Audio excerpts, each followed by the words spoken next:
1369મો શબ્દ મિત્રો વાંકું વાળવું. વાંકું વાળવું અંગ્રેજીમાં શું કહીશું? તો વાંકું વાળવું અંગ્રેજીમાં કહીશું બેન્ડ. BAND બેન્ડ મતલબ કે વાંકું વાળવું. એ સ્પેલિંગ મિસ્ટેક છે. સ્પેલિંગ થાય BAND બેન્ડ મતલબ કે વાંકું વાળવું. 1370મો શબ્દ વિરામ કરવો.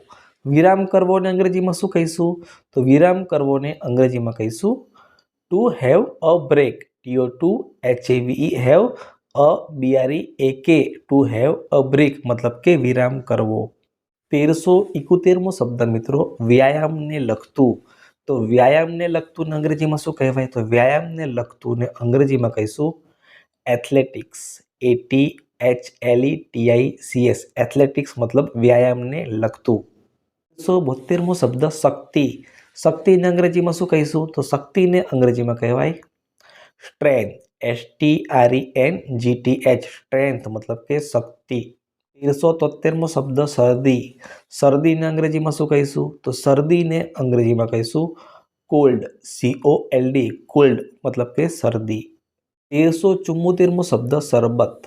શરબતને અંગ્રેજીમાં શું કહેવાય? તો શરબતને અંગ્રેજીમાં કહીશું juice drink. JUICEDRINK juice drink મતલબ કે શરબત. 1375મો શબ્દ શરીર. શરીરને અંગ્રેજીમાં શું કહેવાય? તો શરીરને અંગ્રેજીમાં કહીશું બોડી. BODY બોડી મતલબ કે શરીર. 1376મો શબ્દ શાકભાજી.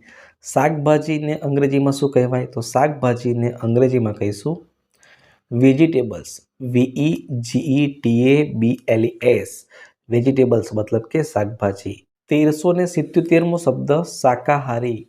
શાકાહારીને અંગ્રેજીમાં શું કહીશું? તો શાકાહારીને અંગ્રેજીમાં કહીશું વેજીટેરિયન. VEGETARIAN વેજીટેરિયન મતલબ કે શાકાહારી. 1378મો શબ્દ મિત્રો શીરો. શીરોને અંગ્રેજીમાં શું કહીશું? તો શીરોને અંગ્રેજીમાં કહીશું અ સ્વીટ ડિશ. અ સ્વીટ ડિશ મતલબ કે શીરો. 1379મો શબ્દ શેકવું. શેકવુંને અંગ્રેજીમાં શું કહીશું? તો શેકવુંને અંગ્રેજીમાં કહીશું to back. TO2BAKE to back મતલબ કે શેકવું. 1380મો શબ્દ શોખ. શોખને અંગ્રેજીમાં શું કહેવાય? તો શોખને અંગ્રેજીમાં કહીશું હોબી. HOBBY હોબી મતલબ કે શોખ. 1381મો શબ્દ શ્વાસ. શ્વાસને અંગ્રેજીમાં શું કહીશું?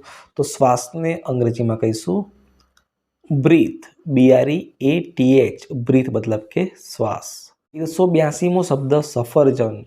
સફરજનને અંગ્રેજીમાં શું કહેવાય? તો સફરજનને અંગ્રેજીમાં કહીશું એપલ. APPLE એપલ મતલબ કે સફરજન. 1383મો શબ્દ સભ્ય. સભ્યને અંગ્રેજીમાં શું કહેવાય? તો સભ્યને અંગ્રેજીમાં કહીશું મેમ્બર. MEMBER મેમ્બર એટલે કે સભ્ય.